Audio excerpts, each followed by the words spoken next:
Hello and welcome to Amazing Meetings by Bartosz Żeleznik and Louis Nichrini, the international podcast for coaches, facilitators and managers.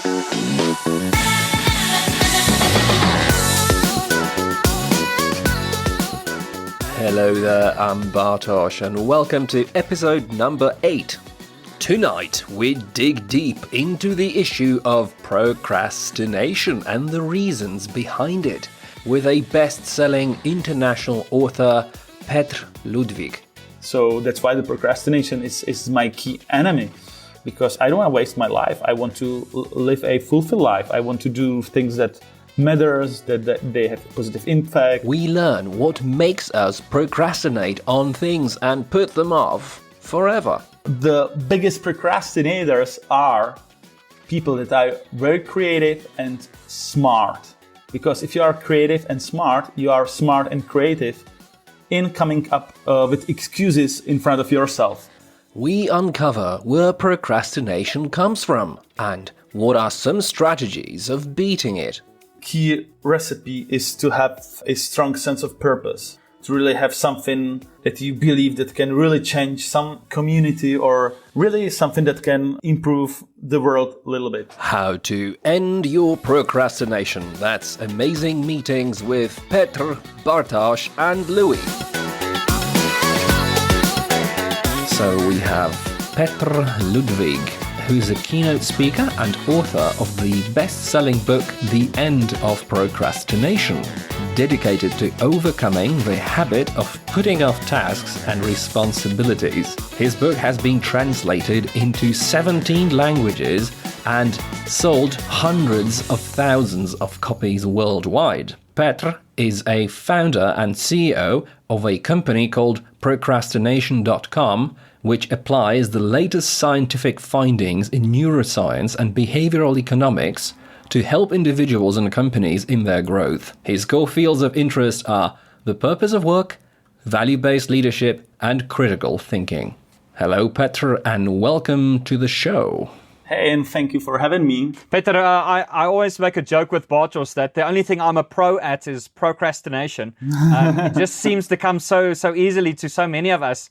You have this thing in mind that you want to do, and then another new year comes around and you still haven't done it. One of our previous podcasters says, may not another new year come without you writing your book or building your wall or cleaning out your garage. Speaking as a professional procrastination buster, why do people procrastinate? What's the reason behind that? Yeah, there are many scientific studies about those reasons, and I will discuss three main of them. The first is that we are overloaded by so many things. Basically, we have the same brain as people had 2,000-3,000 years ago. But if you look around, the complexity of the world is very different. So we are often overwhelmed by so many priorities, emails.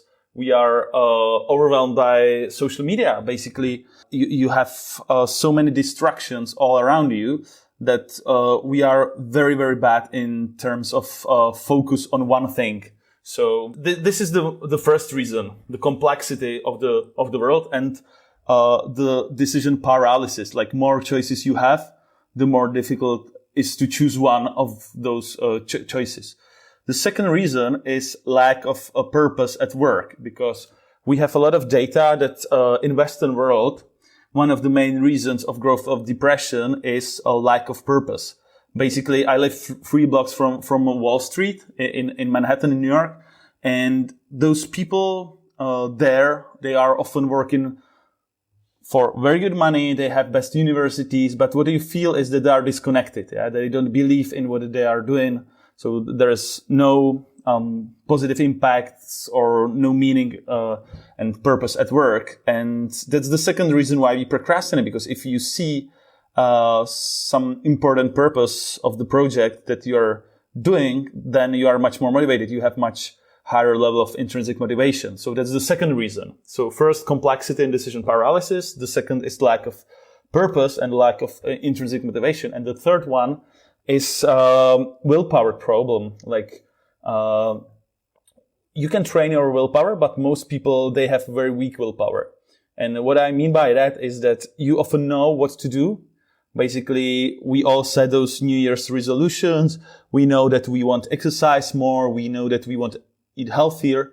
But if you are in the moment of making the decision, then your willpower is often like drained, or you are just unable to follow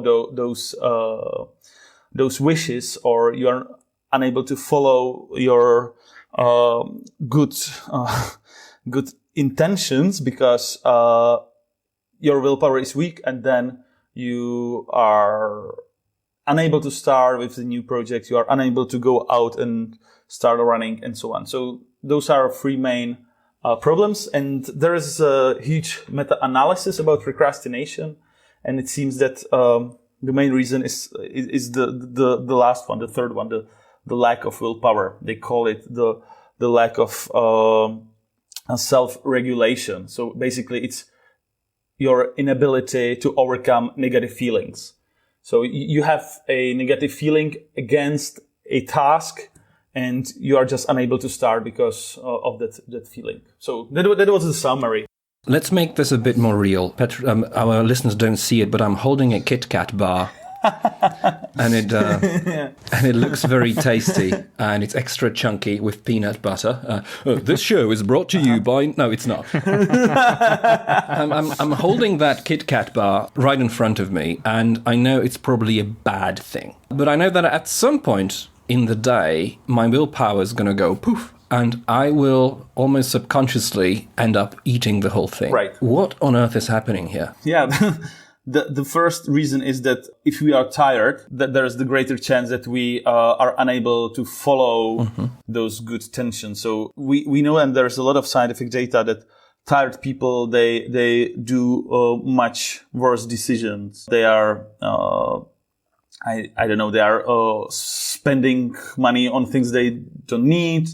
They have a greater chance for even cheating in a relationship and so on. And overeating is one of those bad habits that if we are tired, we have much higher risk on doing that. So the solution is not to have the Kit Kat next to you. So that's the best way how to not to procrastinate, or that's the best way how to resist the temptation, is to not to have the temptation nearby. Right. Okay, just toss that Kit Kat. Throw it away, Bartosz. Throw it away. Yeah. And basically you can always add some negative emotion. For example, if you want to stop smoking, there is a simple thing that you can do is, for example, for every cigarette that you smoke, to send $10 to your unfavorite NGO, or and so on and so on. So Support the politician you don't like with these. Yes. Yeah, exactly. Yeah. So, okay, so it's not only to distance yourself, but also to have some sort of a mechanism that keeps you accountable. Is that? Yeah. Okay. Yeah. To add a negative emotion between you and the temptation. And then your brain works very, very simply.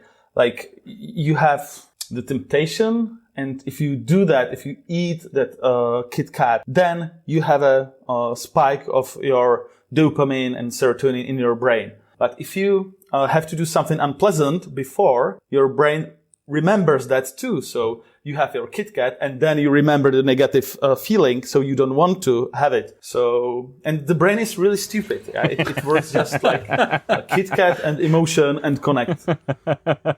So what you're saying is that if I really have some bad habit that I'm trying to resist, I should really have some sort of a punishment after I do this. or make some difficulties. Or before. Okay, just make it difficult. Yeah, if you have a cellar, for example, just put your cigarettes into your cellar, and you don't want to go there because it's so far away. So then you will procrastinate your smoking because you don't want to go to the cellar because it takes you, like, I don't know, 5-10 minutes. So Petr, let's quickly throw it around. So for many of us, there's some things we don't want to do. And we're like, we want to stop smoking, stop eating chocolates, or whatever the case might be. I think for many of us, we went into kind of this lockdown time now, or even into this year, with a lot of things that we did want to do that we're just not getting to. And what happens? What are some of the things that we can do to actually get the stuff done that we felt we had to do or that we want to do? Yeah, the best trick is to really decrease the amount of the activity. For example, if you want to start running, the best way to start is to tell yourself to go on treadmill and run only 5 minutes. And if you start with this small amount, then it's much easier to continue. So it's much easier for you to go and run another 5 minutes the next day. And this is the best way how to build a new habit. So basically in science, there's a word for that and they call it micro habits. So start with small steps, then be persistent. And when you build a habit, sometimes you need 5 repetitions, sometimes 10, 15. It's not strict. But if you build a habit, then it's much easier for you to increase the amount. So basically, if you go on a treadmill 5 times and run 5 minutes, then it's much easier to go there for the 6th time and run 10 minutes. So because you have the routine. So routines are the best way to fight procrastination, to have like strict routines every day and not to think about what you want or should do, because our main enemy is not somewhere out, but it's in our head and it's our rationalizations, because we know that, or try to guess, who are the people that procrastinate the most? Try to guess. That would be myself. I wanted to say children between 5 and 6, but yes, Bartosz, let's go for you. Yes. Okay. Children. Guys, I have good news. The biggest procrastinators are people that are very creative and smart. Because if you are creative and smart, you are smart and creative in coming up with excuses in front of yourself. And so that's why the main enemies is here in our heads. And those are those excuses that we do in front of ourselves. So those are those rationalizations. You know, the first time I came across the term procrastination, I think I was reading an article, a BBC article back in 2004, and it was essentially describing what procrastination is. The article wasn't very interesting, but the comments below were just brilliant. And there were people who started sharing their stories, such as, it's July now and we still haven't taken out the Christmas tree, right? Or there was a woman who wanted to paint her bathroom, and she bought the paint and the brushes and the foil and everything, and left it sitting there for 5 years. And stories like that, scary stories. I mean, serious stories. I mean, you would look at that from the sideline and you would say, oh my word, these people are irrational. So what is happening here? And you're saying, okay, this has to do with how intelligent we are. This doesn't connect in my head. What is happening here? Basically, the main reason is that we as humans, we are very irrational. You probably know that Daniel Kahneman got the Nobel Prize in 2002 for, let's say, inventing behavioral economics. And the main outcome of this is that the classical economy thought that we are rational. But we are not rational.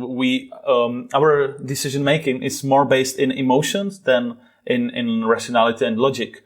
So basically, if you are a psychopath, that there is 1% of psychopaths in every society, the main reason between us and psychopaths is that they don't feel emotions and they don't procrastinate. So there's only one group of people that don't procrastinate, and those are psychopaths, because they don't have emotions. So for them, to push themselves is much easier because they don't have those negative emotions. They don't have those feelings of aversion against something. So basically, it's deeply embedded in our human brain that we have emotions, and if we have emotions, then we have those negative emotions, and then we procrastinate. So basically, that's just our normal human condition is to procrastinate. And we have to find some tricks how to overcome those negative emotions. So basically, procrastination is not a problem of time management. It's more as a like emotional management issue. So Petr, so don't scare us now, but just a reality check. What happens if we are in a elongated state of procrastination? If we never actually get to the point of getting stuff done in our lives? what's the effect that will have on our being? Again, we have some studies, and it's a little bit scary because the more you procrastinate, you have much higher risk of anxieties and depression. You have worse health because you procrastinate the healthy lifestyle, or you procrastinate exercise. And there is one study that is suggesting that you have a shorter average or lifespan because you sometimes procrastinate even visiting a doctor. So basically, procrastination has the impact on all domains of our lives. So if you procrastinate, you have some difficulties with your job, you have some difficulties in your relationship, and so on and so on. So basically, if you find a way how to decrease your procrastination, then you can improve all those domains. You have better business career or professional career. You have better relationship. You have better health. And at the end, you are much more fulfilled. So you have much more positive emotions because every day starts for itself. So you wake up in the morning and you have a new day in front of you. And if you spend the day doing meaningful activities, at the end, your brain gives you a reward in the way that it releases dopamine, serotonin, and you feel happy. But if you procrastinate the whole day, you don't have this kind of reward. So you feel helpless. You have negative feelings. You have the failure, like the moment that you feel that you failed, and so on. So I think that procrastination is a important issue for 21st century because we all do that and we all can decrease it. It's not about to win forever against procrastination because it's the enemy that is always there with some new apps, with this new social medias and so on. It's always there, but to know the basics and to know some strategies how to overcome it, it's a key skill for 21st century, I guess. What I hear here is there's two spirals. There is the upward spiral, which gets you out of this procrastination zone. And we touched upon this a little bit. So you mentioned, okay, you can decrease the weight of the activity to make it easier. Or you can, you know, there are many hacks you can use. But there's also the other spiral is what you mentioned is the downward spiral that takes you deeper and deeper and deeper. And you don't have that positive reinforcement to get out of this procrastination zone. I want to stop in the middle for about 10 seconds and ask you about your own journey. How did you decide to get into this area as an author and speaker? And you have an online course now, as far as I remember. There's a book. There is a... So how did you get there? How did the journey start? You know, I started my own business when I was 19 years old. So basically, I have my own company for 14 years now. And that's the first important part of my life because as an entrepreneur, you know that if you procrastinate, you are losing money. So first, I was a great procrastinator. I was playing in a punk band on electric guitar, and I was very, let's say, not that systematic as I'm now, right? And that was the first part of the journey, like my business. And the second part of the journey was that I experienced something that is called near-death experience. I covered this story as the first story of my book because I was playing basketball. I was like 18, 19 years old, and I started to feel something strange in my right arm. And I thought that it's because of the ball, because of playing basketball, but it wasn't. It was a kind of brain paralysis. And after a few hours, after like 4 or 5 hours, right side of my body was completely paralyzed. And I remember that I was lying in bed and I was really thinking that this is the end, like the end of my life. And it was very, very humbling experience because if you are facing your own death, then I think that if you survive it, then your life is different. And my life was different because since then, I don't want to waste my life. I don't want to waste time that we have here. And life is very short because we were born in one moment and the destiny we all share is that the life will end somewhere in the future.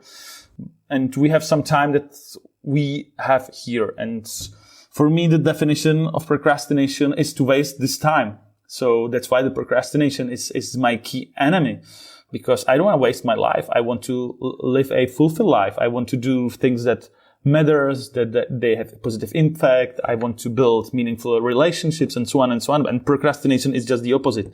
So basically the near-death experience changed my life in this way to really, and since then I want to live every day as good as possible.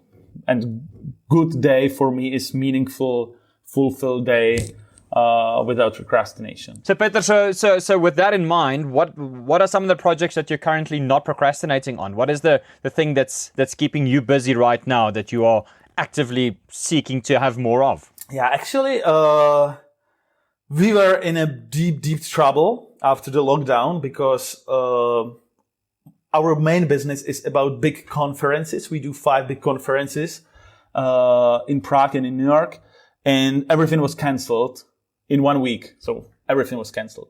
And the second big part of our business is keynotes and big talks. And the plan was that this month I was supposed to be in Berlin, Moscow, Istanbul, and London.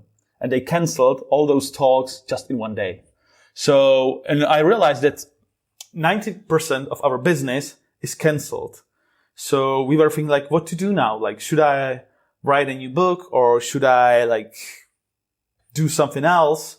And then we started to webinars. So, and my first webinar was in Czech, was here in Prague, and we had 800 attendees there, and it really saved us. It saved the whole company because I have 35 people in the company, and it's very, very important to me to have money for their paychecks. So it was maybe a little coincidence, or I don't know what was that, but in 1 week we were in a very deep trouble, and the next week we were on the track again. So we switched the whole company from offline to online. So now we are planning to do a online conference. We do more and more webinars even for companies. And what is the good part of this is that I can do those conferences and webinars wherever I am. So I can imagine myself to be in Japan, having a great holiday there, and do a webinar for New York, for Prague, for Europe, whatever. So basically, it really upgrade the whole business model for us. But it was tough. I was in one moment I was completely destroyed, or. Oh, I can imagine. Many of our listeners are exactly in the same shoes as you are, because our main audience is professional speakers, facilitators, trainers. Right. Generally, the tagline for the show is, this is a show for the people who make a difference in the room. Now, the room is not possible anymore. The room doesn't exist. And who would have thought this would be the reality of today? So we've seen many people change their business models overnight. Many people still struggle with it.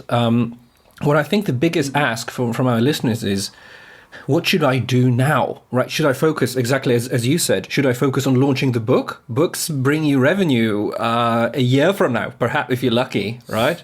If they're successful. Yeah.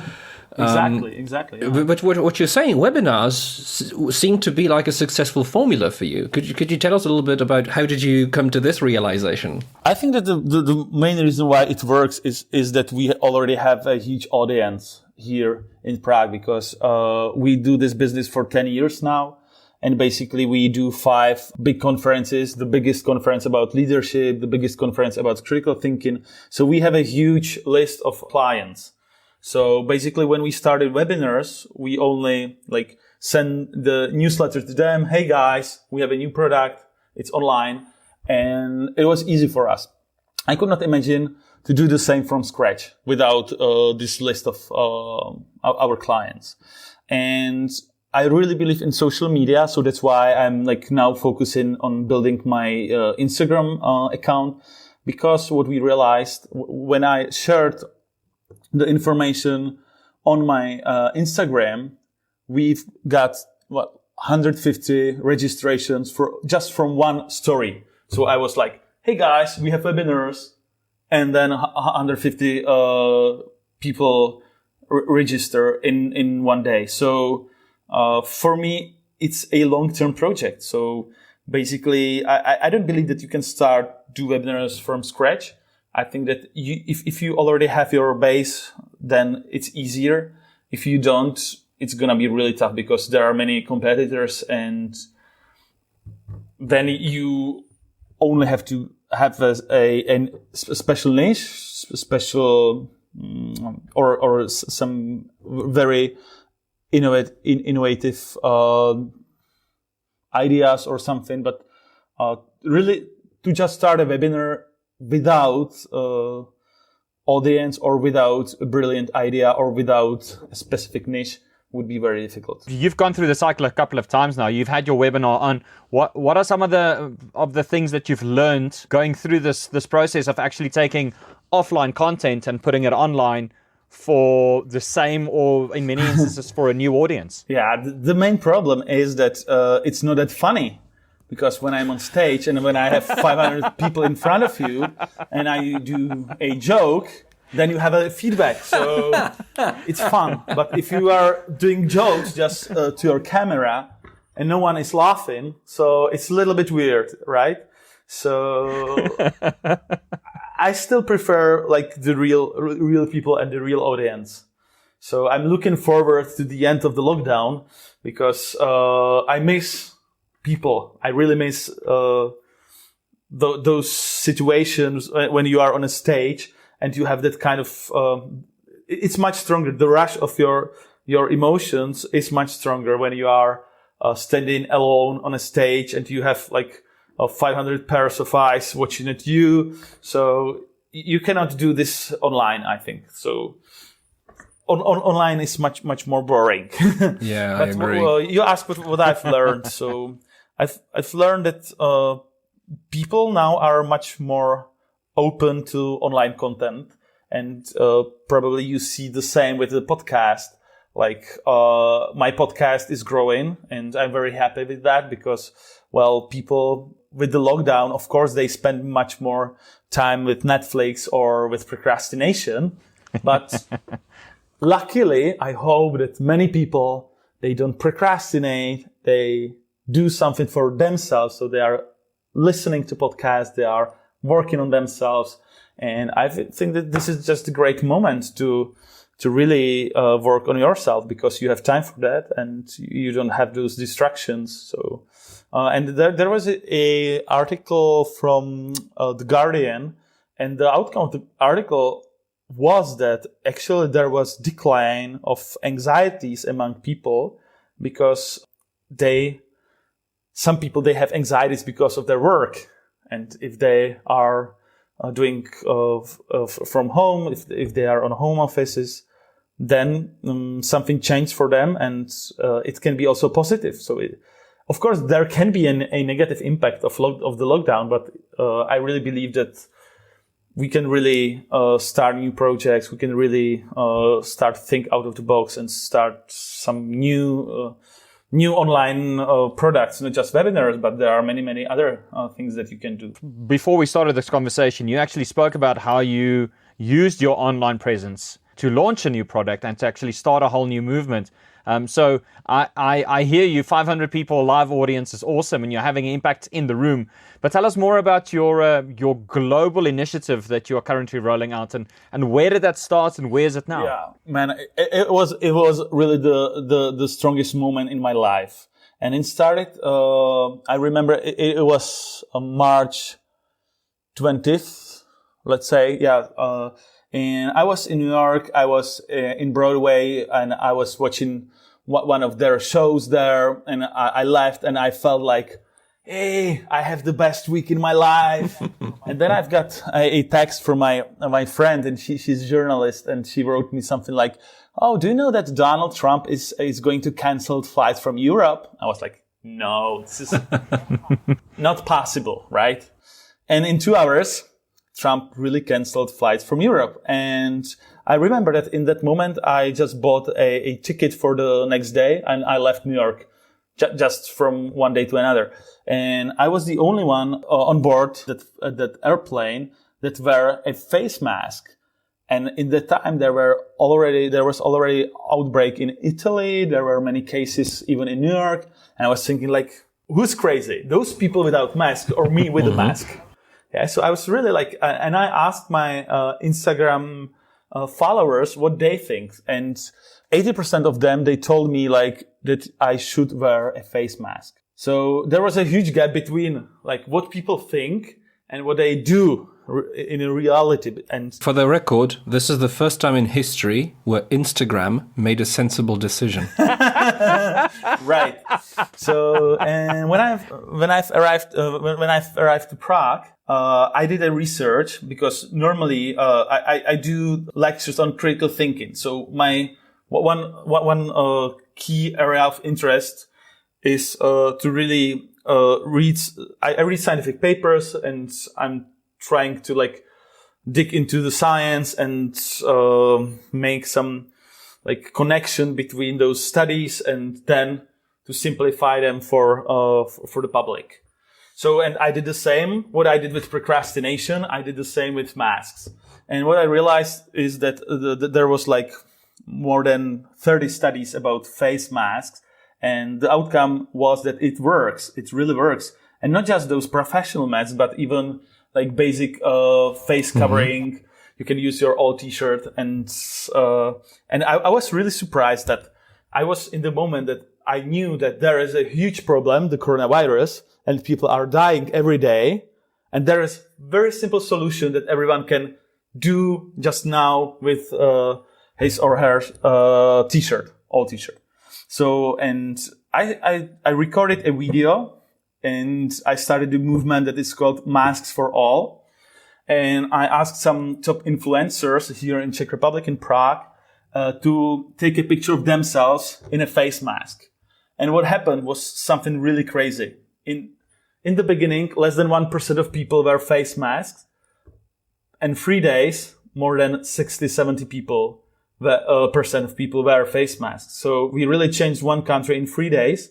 And then I sent a video to a mayor of Prague, and he shared the picture of himself in a face mask. And then he made mask mandatory in Prague mass transport system. And the next day, the local government made masks mandatory everywhere. So we were the first country, one of the first countries in the world, and the first country in Europe that made masks mandatory. And since then, we had amazing decline of new cases and deaths. So basically, we have 4 times less deaths than Germany, for example, and so on.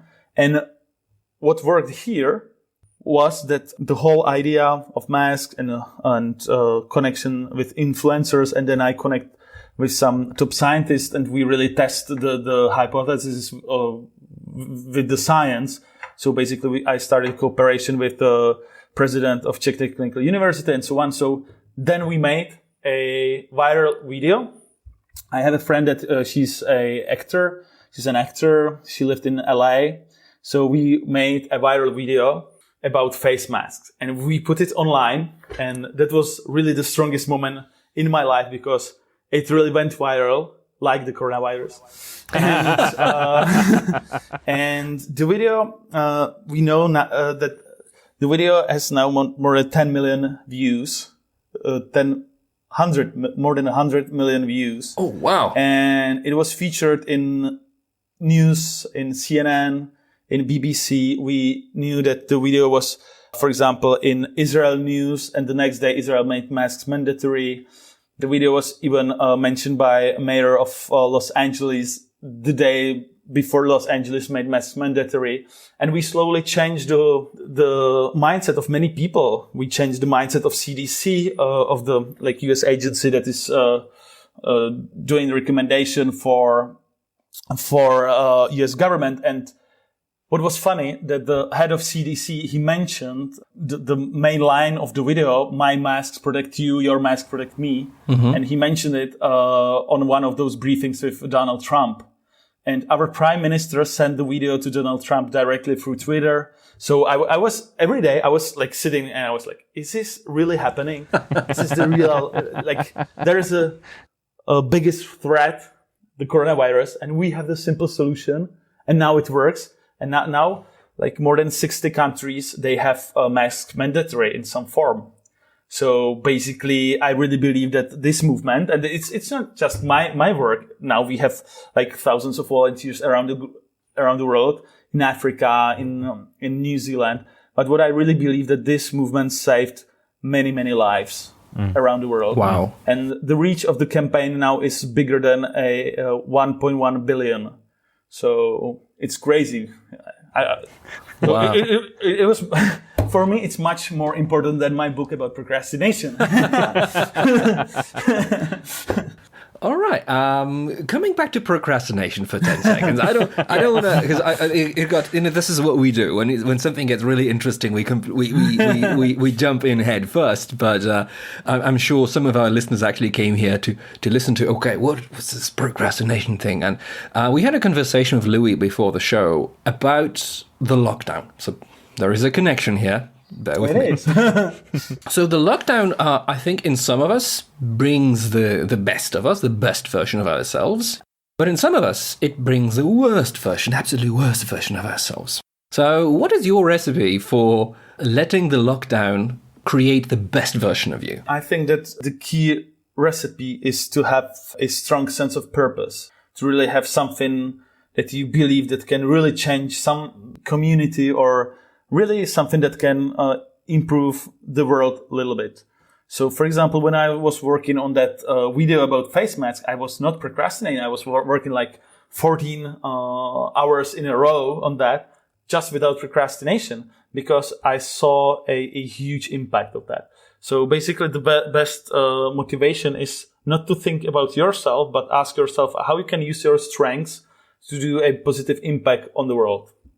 So, and it can be just a small thing. You can like ask your neighbors if they don't need something, or it can be only small acts of kindness that can really boost your motivation.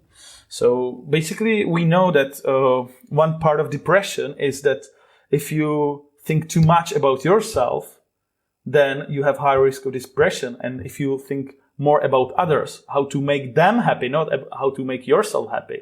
So if you think about others more, then you are happier. So it's counterintuitive. So if you want to increase your happiness, you don't have to focus on your happiness, but happiness of others. Wait. So you're trying to tell me that I should stop being the egoist I am and stop reading the 12 ways of becoming a more productive you and actually focus on other people? Right. And there's a lot of science behind it. So I'm working on a new book, and the new book will be about purpose in life and at work.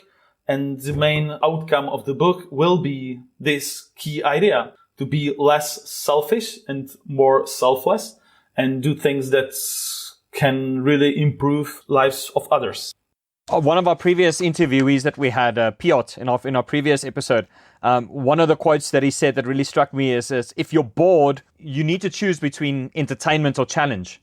Mm-hmm. And what I'm hearing here is that this is an opportunity for us to choose where we want to go, to make an intentional decision. But many a times those intentional decisions don't come that easy, Peter. It comes with a little bit of a cost. So what are some of the barriers? What are some of the big things that people need to get over to actually start being intentional with the good things that they can do for the world? I really believe that what is very important is to have some routines, daily routines. For example, I start every day with small amount of exercise, with a cold shower.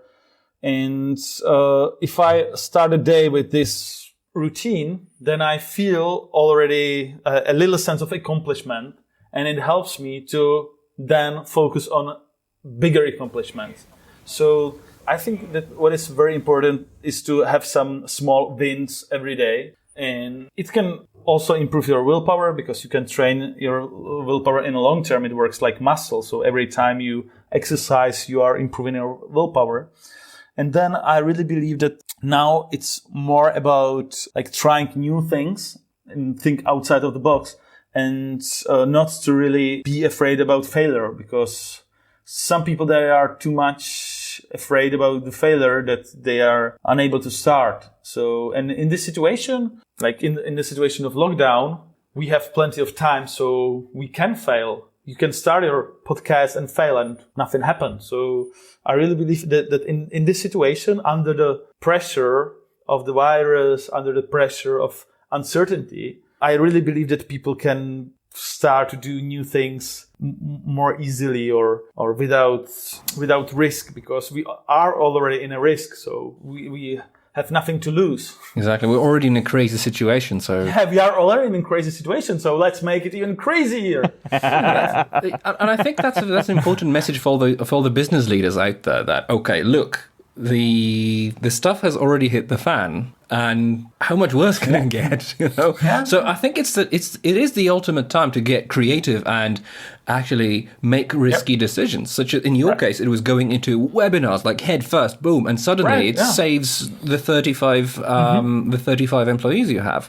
But I want to come back to the very first framework of this that we established in this interview. You mentioned three things: that we lack the willpower, we don't have the purpose, and I feel like we've covered those two. What I'm still missing a bit is your first thought that you shared with us, that we're being overloaded. Right. Yeah. How would you deal with this overload? I have 2 hours long talk about this, so I will try share the link.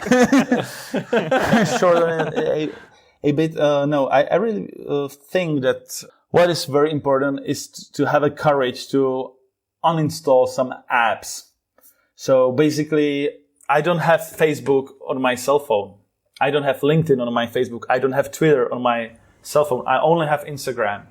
I know that I'm procrastinating on Instagram, but it's much better than it was before, when I had 5 social medias. So I use Facebook, of course, but on my laptop. And it's a little bit more boring there, because you have to sit on your chair. No chill factor anymore. With a cell phone, you can lie in bed. So to have the courage to uninstall some apps is the first solution. Then second solution is that there is an amazing app that is called Forest. The idea of the app is that you set the amount of time. For example, you set 30 minutes, and then you push the button start, and it plants an imaginary tree.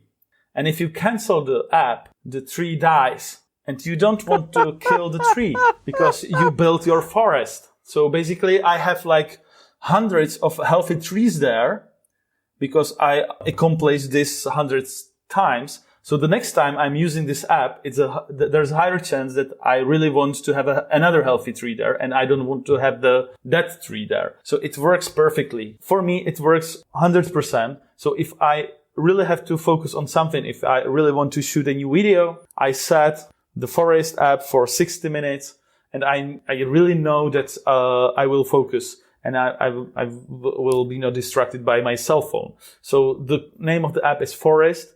Try it. It's brilliant. It's simple. It's very, very simple, but I would give them a Nobel Prize for that. I'm not sure there's Nobels given in app development just yet, but we don't know. People are very creative these days. For a Nobel Prize of peace prize. That's just brilliant. So cleaning up your screen, so sort of your ecosystem, so that you don't have too many distractions. Right. And so that's on the one side of the spectrum. On the other side of the spectrum, you recommend an app that actually sort of forces you to stay in this focused zone. Okay, so I feel like we've covered the digital world, but once the lockdown ends, when you live and work in the office environment, there's people coming in for a long coffee and a chat, and most of the time when I work from the office, I find myself constantly distracted with some external things. So how do you deal with that? I have a few ideas on that. Let's start with not with the office, but with home. Yeah, It's the same thing, essentially.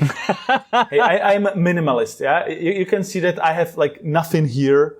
And one of those reasons is that I'm constantly traveling between New York and Prague. So I only need to have a few things that I can pack in one suitcase.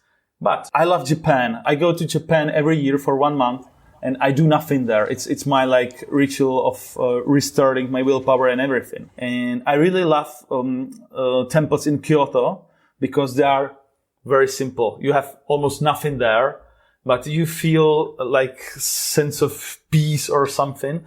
So I built my flat in both in New York and in Prague in a very minimalist way. And if you don't have things in the room, then you don't have distractions. So basically you can have, you can deploy minimalism in many, many domains. For example, the best invention of life for me was that I bought 50 black socks, the same 50 black socks. So every day I just take 2 of them and they are the same. And that's the happiness, guys.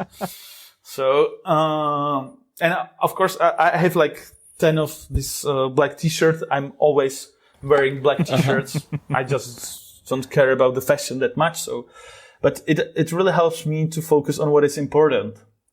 So minimalism is the key, how to survive in a complex world. The simplicity is the key. So, and maybe you are familiar with the quote that is attributed to Leonardo da Vinci, that simplicity is ultimate sophistication. And Steve Jobs, he loved this quote so much that he put this quote on a box of Apple II that was the first Apple successful computer. And I really believe that we need simplicity, we need minimalism in this crazy era of chaos and complexity. So that's how to design your home, to have as less things as you can. And with the office, it's more difficult because you have your colleagues there, and most people, they work from open space, and open space is terrible for focus. It's terrible because you have always distractions from your colleagues, and so on and so on. So I think that the future workplace will be much different. For example, Microsoft, they have a new office here in Prague, and you don't have a fixed spot. You can work from many spots. So basically, you can work from the restaurant, you can work from a meeting room, you can work from wherever you want. And in terms of production, this will be the future. Because for me, I wrote the whole book in a tea room because I like to drink tea. I don't like coffee, so that's why tea room. And in that tea room, they had no Wi-Fi connection. So basically, I was without the internet. So I was pushed to really write something. And I don't push my colleagues to work from the office. If they want to work from the office, I'm good with that. But if they have much better performance, if they work from cafe, why not? To allow them. So, and the lockdown, I think that what is the lockdown teaching us every day is that this is possible. We don't need to have crazy expensive offices. We can work from wherever we are, and it works. Like it's not that bad situation, because I know that many managers, they are a little bit scared about procrastination of their employees, but at the end they are procrastinating even in the office. I think that the amount of procrastination is quite the same when you are on a home office or if you are at the office, because I know that some employees, they seems that they are working, but they are procrastinating because they know that they have to do something much more important, but they are, answering to some unimportant emails and so on. So we are very good in pretending that we work, but it's very difficult to control people in terms of their productivity, because probably only them can recognize if they are procrastinating or working. Because from your perspective, how to recognize that the guy next to you is procrastinating? It's difficult. I would say it's almost impossible, because they can have anything on their screen, right? So Petr, so you spoke about simplicity, and I must say, as apart from our physical place, the most cluttered place that I have is my to-do list. It's just a list of activities. It's my must-do list. It's my wish list. It's my hopefully one day I will do list, and it's just a list of things that I need to do. And we can be busy. We can be busy with unimportant things, answering emails, redesigning our website, doing all these other things. How do I take my list and say, I don't want to procrastinate. I want to focus on something relevant. What metrics can I use to actually to do it? So sorry, you're holding up a picture. He has a graph. Wait a minute. He has a picture. Yeah, this is one method from my book, and I call it To Do Today. And basically, it's a mind map of your to-do list. Because if you have to-do list, it's linear. But if you have a mind map, it's much better, and it really reflects how the brain works. So basically, I use colors, the red color for the most important thing, the blue for not that important thing. And then I connect those tasks with arrows. So you have like a roadmap of the day. You know that you want to start with this project, then with this task, then with this task. And this can really decrease the decision paralysis during the day. And I have a lot of feedback from my clients that if they actually are using this method, they are much more productive, but they are not that tired. Because if you know what to do, you don't lose the energy of choosing what to do.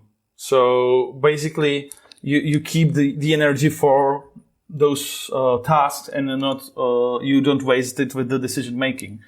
And the best solution of beating procrastination is have no tasks to procrastinate. So basically, the best situation for me is to have empty to-do list. So I have only one task in my to-do list, and if I finish that, I have no tasks to do. Now, I really love this moment, and I really do this before holidays, for example, if you have empty to-do list. And then it means that you are only working on projects and on tasks that you really want to work on. So you are not pushed, you don't have extrinsic motivation, you just do things from your intrinsic motivation. So sometimes I dedicate one day in a week and I don't plan anything. I have like empty day. And I don't use a to-do list for that day. And I'm only working on things that I just want to work. And sometimes I'm playing electric guitar. Sometimes I just go out and sit somewhere on a bench in a park. But sometimes I'm working on very interesting and important projects too. So I really believe that sometimes we are like slaves of our to-do lists. And sometimes it's a very good idea to have a day without a to-do list. I love that. I think for the mere fact of many times you get at the end of a day, you get at the end of the week, you like look at all the things that you haven't accomplished. You don't see the big things that you've done. You don't see the big things that you've completed, and you just feel like a failure. And tomorrow you're coming back already on the back foot because of all the things that you still feel that you need to do. And now it's piling on in inverted commas, and it's just becoming bigger and bigger. And you're not necessarily setting yourself up for success to actually have a day that you can, pluck away at your guitar, pluck away at your dream, or, create that one movement that you really want to do. I have another picture for that in my book, right? And it's this one. So that's you, yeah? So if you have only few number of tasks, then you are quite happy. The bigger the amount is, the worse you feel. And sometimes you are overwhelmed that you are stuck. And so just to describe this picture, we started with a little stick figure that looks like a little red dot that looks like a ball. And then the middle picture is that same little stick figure with a ball the same size as the stick figure. And the last one is this massive boulder of a red ball. And there's no stick figure left. It's just a head inside. That's the only thing that's left up. Yeah, and in the book, I describe this as a dung beetle problem. Because as the dung beetle is rolling, the dung? Yeah. Similarly, we are rolling unfinished tasks in front of us. And if the ball of dung is big enough, it can really fall on you, and you are completely stuck. And sometimes this is the reason of burnout. Yes, sometimes those people are unable to stand up from the bed in the morning if they are that overload. And we have some very sad examples of procrastinators that because of their procrastination, they were fired from their jobs, they were fired from their universities, and they ended as homeless people because of their procrastination. So there is a risk if you have this rolling ball of your unfinished task, it can really destroy you. Like it's very risky. So the solution is to really cut the big ball every day and find just the best way how to stop the incoming task. I love what you said earlier. Procrastination is the waste of the now. It's the fact that when we're putting things off, we're not living in that moment.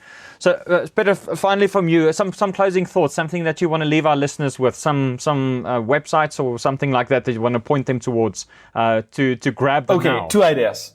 First, about procrastination. So, our website is procrastination.com, so it's easy to remember. They can follow me on social media. You can send there a link. It's Petr Ludwig. Probably Instagram is the best and LinkedIn is the best. But the second thing is, guys, wear face masks. Yeah, we saw that coming, everybody. Petr, thank you so much for spending the time with us today. We learned so much. Thank you so much too. Yeah, it was amazing. Thank you for having me. And I really enjoyed our discussion because you had brilliant questions. So thank you so much. You see, we are the creative people that can come up with a lot of good questions and apparently also a lot of good excuses for not getting our stuff done. So thank you for putting clarity on that. So you'll probably see this episode released in a year or two when we stop procrastinating on things.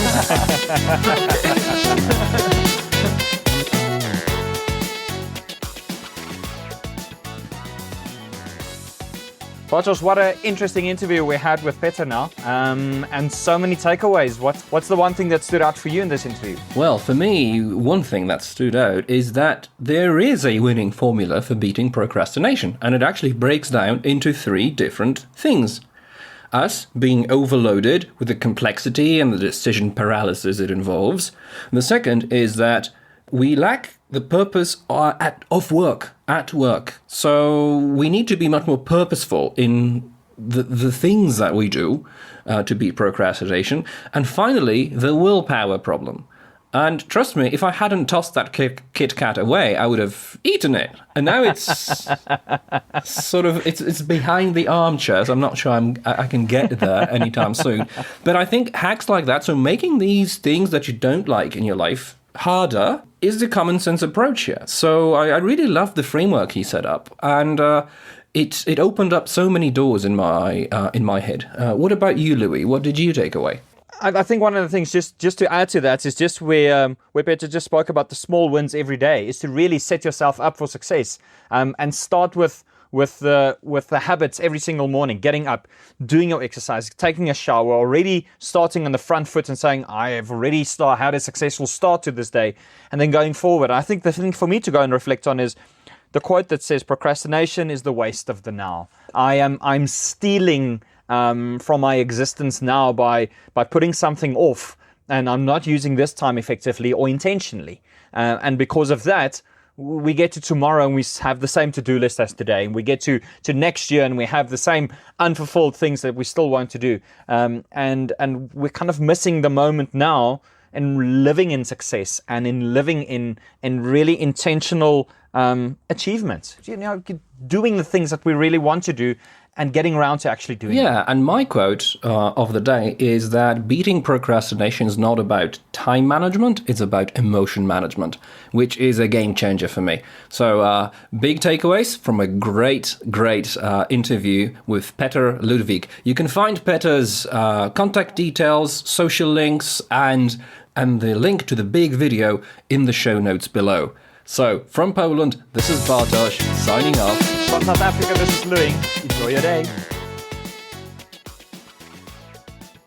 Thank you for listening to our show. If you have any questions or would like to participate in the show with us, drop us a line at ask@amazingmeetings.org or follow us on LinkedIn. Yes, we have a LinkedIn account now after 8 episodes already. Yes, we're getting social. So thank you for your time. Enjoy the rest of your day.